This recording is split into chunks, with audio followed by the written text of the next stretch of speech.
Hello दोस्तों, कैसे हैं आप लोग। इस मूवी में एक सीक्रेट है जो कि मुझे पता चल गया और मैं अब आप लोगों को बताने वाला हूँ कि वो सीक्रेट क्या है।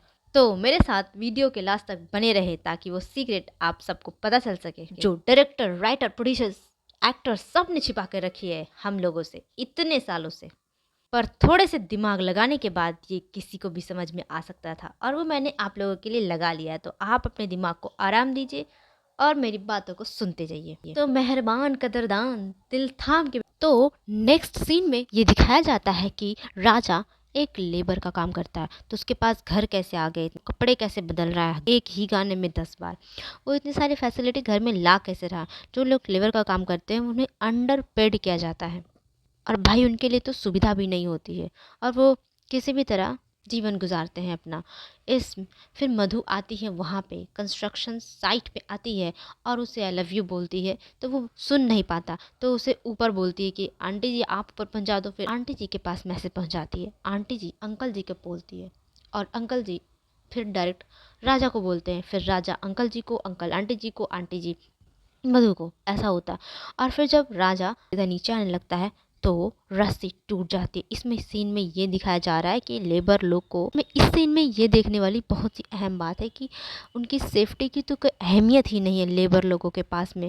अब मूवी यहाँ पर डिफरेंट एंगल लेती है। जब राजा के सर में चोट लग जाती है, डॉक्टर बोलते हैं हालत बहुत ही ज़्यादा गंभीर है और हमें 1 लाख की ज़रूरत है इसका ऑपरेशन करने के लिए या फिर प्रोसेस कंटिन्यू करने के लिए। तब वो अपने घर जाती है, लेकिन जब उसे पता चलता है कि उसके पिताजी यहाँ है ही नहीं, तब वो अपने ससुर के घर जाती है। बोलती है कि मुझे 1 लाख की ज़रूरत है, राजा के सर में चोट लगी है, उसकी हालत बहुत ही ज़्यादा ख़राब है। तो उसका पिता जल्दी से जाकर तिजोरी से पैसे निकालता है 1 लाख और उसे देने ही वाला होता है। तब उसे चाटा याद आता है। भाई चाटा तुम्हें किसी दूसरे इंसान ने मारा था और ज़िंदगी तुम्हारे बेटे की ख़राब हुई पड़ी है। तो बताओ तुम्हें तकलीफ़ हो रही होगी, बदला लेना है मुझे इससे। कि जाओ मधु तुम क्या करो, उसके साथ रिश्ता नाता तोड़ दो तभी मैं 1 लाख दूंगा, वरना जाओ। राजा के लिए तुम इतना कर सकती हो, कितना प्यार करती हो बताओ। तो बोलती है मैं ठीक है राजा के लिए कुछ भी करूँगी। तो बोलता है अपना मंगलसूत्र मुझे दो, दो वापस करो। वो रोते रोते उसे वापस कर देती है और दोनों वहाँ पे डील करते हैं कि वो राजा से कभी नहीं मिलेगी और उसे कसम खिलाने के लिए जाता है कि राजा का कसम खा तुम कि दोबारा इससे कभी नहीं मिलोगी। कोई किसी की हालत इतनी ख़राब है, वो हॉस्पिटल में है और उसके पास तुरंत पहुंच जाकर उसे बोलता है कसम खाओ, बाकी डॉक्टर्स कहाँ है। और ये तुरंत वहाँ पहुंच गया तो मान भी मिल लेते हैं, लेकिन इसे डॉक्टर मिलने कैसे दे रहे इतनी गंभीर हालत में। उसके सर पे हाथ रख के बोलता है कसम खाओ कि तुम इसे कभी नहीं मिलोगी वरना ही मर जाएगा। बेचारी मान जाती है कसम वसम। वैसे तो कसम कुछ भी नहीं होता, मैं चाहूँ तो दुनिया की कसम खा लूँ, लेकिन दुनिया आने के पहले ही दुनिया ख़राब बर्बाद हो रही है। और कौन सा मैं नहीं कसम खाऊंगी दुनिया बर्बाद नहीं होगी या ख़त्म हो जाएगी, ये सबको पता है। और फिर राजा का इलाज शुरू हो जाता है और राजा ठीक हो जाता है और उसके बाद मधु उससे दोबारा कभी मिलने के लिए नहीं चाहती। तो जब ये सब होता है तो अचानक से वो रोड पे सुबह गिरी हुई मिलती है बुरे हालात में, कपड़े फटे शटे। तो क्या होता है उसी समय उसका पिताजी जहाँ गया होता है वहाँ से वापस आ जाता है, रोड मधु को देखता है तो बोलता है क्या हो गया बेचारी मधु, क्या होगा, चलो घर चलते हैं। तब वो उससे बोलता है कि तुमने मुझे चाटा मारा था, हजारी प्रसाद को चाटा मारा था, देखो मैंने तुम्हें क्या कर दिया, तुम्हें किस हालात में ला के खड़ा कर दिया, देखो तुम्हारी बेटी सड़क पे घूम रही है, लगता है बहुत दिन से कुछ खाई नहीं है, जबकि इसकी इतनी सारी फैक्ट्री है, इसके पास कपड़े फटे पुराने हैं जबकि इसके पास फैक्ट्री है। ऐसे करके लोगों से ताने देता है कि देखो। लेकिन मधु को कुछ फ़र्क नहीं पड़ता क्योंकि बेचारी वो पहले से ही गम में डूबी हुई है और उससे दूसरा गम उसे कुछ कर ही नहीं सकता है, सुद्दू पुद्दू सा ताना। और उसका पिता पहले से अमीर है, वो चाहे तो कुछ भी कर सकता है, इसलिए उसको उन तानों का, हजारी प्रसाद के तानों का घंटा भी कुछ फ़र्क नहीं पड़ता है। और वो दोनों फिर घर चले जाते हैं। और यहाँ जब राजा को होश आता है तो वो पूछता है मधु कहाँ है। तो उसकी माँ कुछ नहीं बोलती है। उसकी माँ को सच बता देना चाहिए लेकिन वो ऐसा नहीं करती। फिर उसका पिता आता है, सारा झूठ झूठ उगल देता है। उसने मंगलसूत्र मुंह पे फेंक के मार के चली गई, अपने घर में ऐशो आराम की ज़िंदगी जी रही है। तुम्हें यकीन नहीं हो रहा है, तुम उसके घर चले जाओ, उसे देख लो तुम। तो वो उसके घर जाता है, मधु के घर। तो वो देखता है कि वो शक्ति के साथ शादी है, कि शक्ति उससे मिलने आया हुआ है और उसे फूल दे रहा है और वो खुश हैं दोनों। तो उसे बहुत गुस्सा आता है, बोला तुम लालची हो, तुम नीचे गिर गई। तो वो बोलती है मैं, देखो मैं तुम्हारे बिना तो रह नहीं सकती थी और तुम्हारे साथ अब तुम्हारा पाइज का सेवा तो कर नहीं सकती थी, इसलिए मैं वापस घर आ गई और तुम्हें निकलो यहाँ से, मैं तुम्हें नहीं जानती, टाटा बाय बाय कर देती है उसे वहीं पे। और जब मधु ऐसा करती है तो वो उसे एक थप्पड़ मारता है। भाई मैं किसी के साथ प्यार करूं और वो मेरे साथ बिट्रे कर ले तो मैं उसे चला जाऊं, मैं वहाँ से, मैं उसे थप्पड़ पर नहीं मारूं, मैं उसे इतना ही प्यार करता तो मैं थप्पड़ क्यों मारूंगा। लेकिन ये मारता है टॉक्सिक इंसान।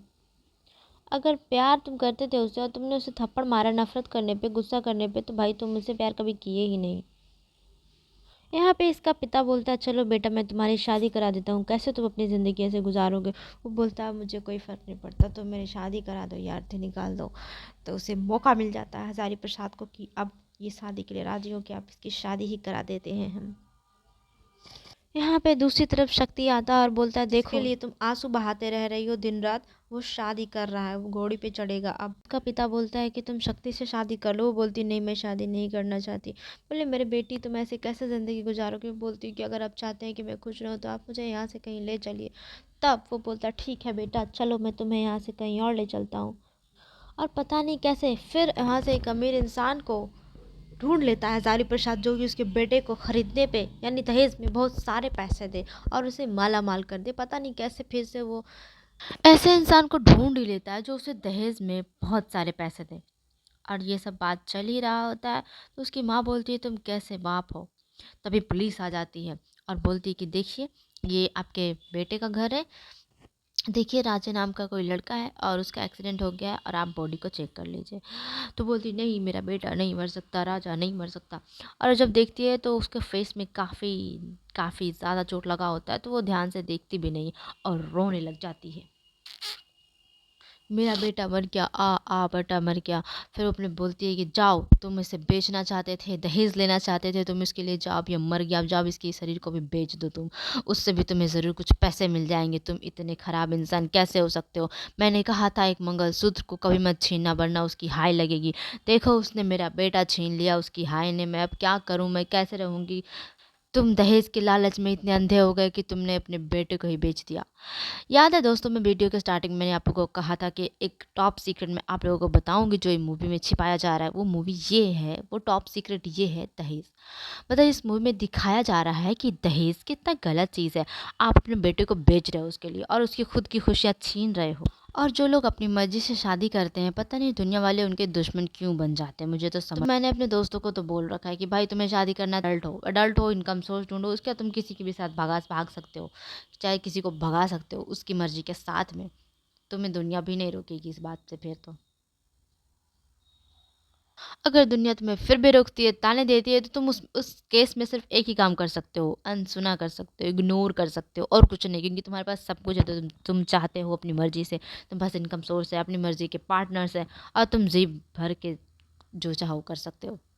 इग्नोर करो वैसे लोग को, फिर वैसे लोग तुम्हारा कुछ बिगाड़ भी नहीं सकते। तो दोस्तों अब हीरो को सच पता चल गया है कि उसके पिता ने ही सारा काम कांड किया है। अब हीरो हीरोइन के पीछे और हीरोइन प्लेटफॉर्म पे होगी। अब वो दौड़ा दौड़ा जाएगा, एरोप्लेन छूट जाएगा, हीरोइन चली जाएगी, अब ये रोता रह जाएगा जीवन भर। लेकिन नहीं, ये तो फिल्म चल रही है, हैप्पी एंडिंग तो होके रहेगी। जब वो एयरपोर्ट पहुंचता है तो हीरोइन तो एरोप्लेन चला जाता है लेकिन हीरोइन वहीं रह जाती है, मधु। हाँ, इसलिए क्योंकि दोबारा हजारी प्रसाद से कॉल करके बोलता है कि ठीक है मैंने तुम्हें जो वादा दिया था, जख्म दिया था, कसम दिया था, तो मैं उसे वापस लेता हूँ। तो वो रुक जाती है एयरपोर्ट से, एरोप्लेन चला जाता है लेकिन वो रुक जाती है और वो दोनों का फिर हैप्पी एंडिंग हो जाता है दोस्तों। तो कैसा आज का स्टोरी मुझे ज़रूर बताना कमेंट करके, क्योंकि मुझे तो बहुत अच्छा लगा। अपना बताओ। मूवी के आखिरी में हम कुछ बड़े बड़े सवाल करेंगे। पहला कि लास्ट में आखिरकार जब हजारी प्रसाद को दहेज देने वाला इंसान मिल गया तो वो किस बेसिस पे उतना सारा उसे दहेज दे रहा था। राजा तो कुछ भी नहीं कर रहा है, उसके पास इनकम सोर्स ही नहीं है, तो वो दहेज देने वाला इंसान फुद्दू से बच्चे के लिए इतना सारा दहेज क्यों देगा। बताओ ज़रा, एक एक निकम्मे और बेरोजगार को इतना सारा दहेज क्यों देगा कोई। और वो राजी भी कैसे हो गया। और कहानी के एंड में सब कुछ समेटने के लिए सब लोग सुधर गया। बंधु का पिता मत को पहले ही सुधरा हुआ है, तो